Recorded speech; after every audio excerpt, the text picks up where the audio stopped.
പ്രണയദൂരം ഭാഗം 1. രചന അവതരണം സന്ധ്യ. നന്ദു മോളെ, കുളി കഴിഞ്ഞില്ലേ? ജോലിക്ക് കയറേണ്ട ആദ്യ ദിവസമല്ലേ? ഇന്ന് തന്നെ താമസിച്ചാൽ എങ്ങനെയാ? വരുന്നു അമ്മേ. കുളിമുറിയിൽ നിന്നും പെട്ടെന്ന് ഇറങ്ങി നന്ദു അകത്തേക്ക് കയറി. ഇവൾ നന്ദന, +2 കഴിഞ്ഞു. കൂലിപ്പണിക്കാരായ ചന്ദ്രൻ്റെയും മിനിയുടെയും മൂത്ത മകൾ. ചന്ദ്രൻ എല്ലാ ജോലിക്കും പോകുമായിരുന്നു. ഒരിക്കൽ കരിങ്കൽ ചുമക്കുന്നതിനിടയിൽ തല കറങ്ങി വീണു. നടുവ് ചെന്നിടിച്ചത് വേറെയൊരു കല്ലിലും. അങ്ങനെ നട്ടെല്ലിന് പരിക്കുപറ്റി ചികിത്സയിൽ ഇരിക്കാൻ തുടങ്ങിയിട്ട് 5 വർഷമായി. പതിയെ നടക്കും എന്നതൊഴിച്ച് ഭാരപ്പെട്ട ഒരു ജോലിയും ചെയ്യാൻ വയ്യാതായി. മിനിയുടെയും ചന്ദ്രൻ്റെ അമ്മ ഗോമതിയുടെയും കഷ്ടപ്പാടിലൂടെയായിരുന്നു പിന്നീട് ആ കുടുംബം കഴിഞ്ഞു പോകുന്നത്. ഗോമതിയമ്മ 6 മാസം മുൻപ് മരിച്ചു. ചെറിയൊരു പനിയിൽ തുടങ്ങി പിന്നീട് അവസ്ഥ വഷളായി. ശ്വാസമുട്ടലുണ്ടായി അവർ മരിച്ചു. നന്ദുവിൻ്റെ +2 റിസൾട്ട് ആ സമയത്തായിരുന്നു. അവൾക്ക് ഡിഗ്രിക്ക് ചേരണമെന്നുണ്ടായിരുന്നു. അച്ഛമ്മയുടെ മരണവും അമ്മയുടെ അവസ്ഥയും സഹായിക്കാൻ ആരുമില്ലാത്ത നിസ്സഹായതയും അവളെ പഠിത്തത്തിൽ നിന്ന് പിന്നോട്ട് വലിച്ചു. നന്ദുവിന് ഇളയതായിട്ട് 2 കുട്ടികൾ കൂടിയുണ്ട്. 10ൽ പഠിക്കുന്ന നന്ദിതയും 6ൽ പഠിക്കുന്ന നവീനും. ചന്ദ്രൻ്റെ ചികിത്സയ്ക്ക് പണ്ട് വാങ്ങിയ കടവും വീട്ടുചിലവുകളും തള്ളി നീക്കാൻ പറ്റാത്ത അമ്മയെ ഓർത്താണ് അവൾ ജോലിക്ക് പോകാൻ തീരുമാനിച്ചത്. മിനിക്ക് നന്ദുവിനെ പഠിപ്പിക്കണമെന്നുണ്ടെങ്കിലും അതിനൊന്നും പറ്റാത്ത അവസ്ഥയാണ്.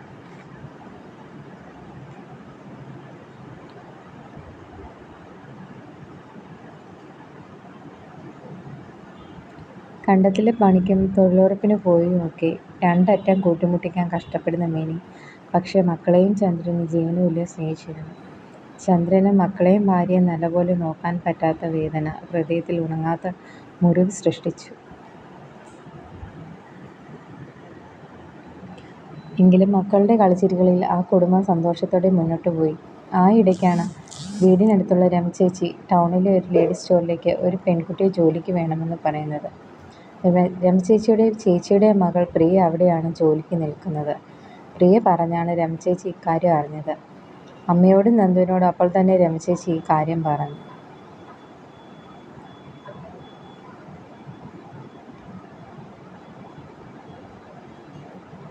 നന്ദു അമ്മയും ചന്ദ്രനോട് കാര്യങ്ങളെല്ലാം പറഞ്ഞ് സമ്മതിപ്പിച്ചു. പ്രിയയുടെ നമ്പർ രമചേച്ചിയോട് വാങ്ങി നന്ദു വിളിച്ചു. സാർ തിങ്കളാഴ്ച കാണും, രാവിലെ ഇങ്ങോട്ട് വന്നാൽ മതി. വരുന്ന കാര്യം ഞാൻ പറഞ്ഞോളാം എന്ന് പ്രിയ പറഞ്ഞു. അങ്ങനെ നന്ദു ആദ്യമായി ജോലിക്ക് പോകാൻ തുടങ്ങിയാണ്. 18 വയസ്സായിട്ട് ജോലിക്ക് പോയാൽ മതിയെന്ന് എല്ലാവരും പറഞ്ഞതിൻ്റെ പേരിൽ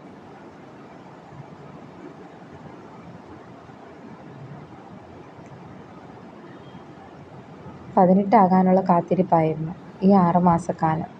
കുഞ്ഞു കണ്ണാടിയിൽ നോക്കി മുഖത്ത് കുറച്ച് പൗഡറും ഒരു കുഞ്ഞു പൊട്ടും തൊട്ട് വിടർന്ന മിഴികളിൽ കൺമഷി നനഞ്ഞ നീളമുള്ള മുടി കുളിപ്പിന്നലും കിട്ടി അവൾ അടുക്കളയിലേക്ക് വന്നു. ഒരു നീല ചുരിദാറായിരുന്നു അവളുടെ വേഷം. അമ്മ അവളെ ഒന്ന് നോക്കി. അവളുടെ സുന്ദരമായ ആ മുഖത്ത് സന്തോഷമായിരുന്നു.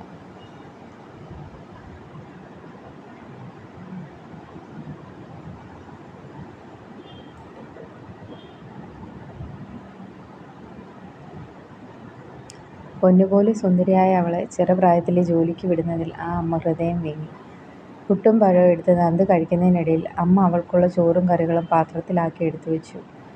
കഴിച്ചു കഴിഞ്ഞ് അതെല്ലാം ബാഗിലെടുത്തു വെച്ച് അച്ഛനോടും അമ്മയോടും സഹോദരങ്ങളോടും യാത്ര പറഞ്ഞ് അവൾ വീട്ടിൽ നിന്നിറങ്ങി.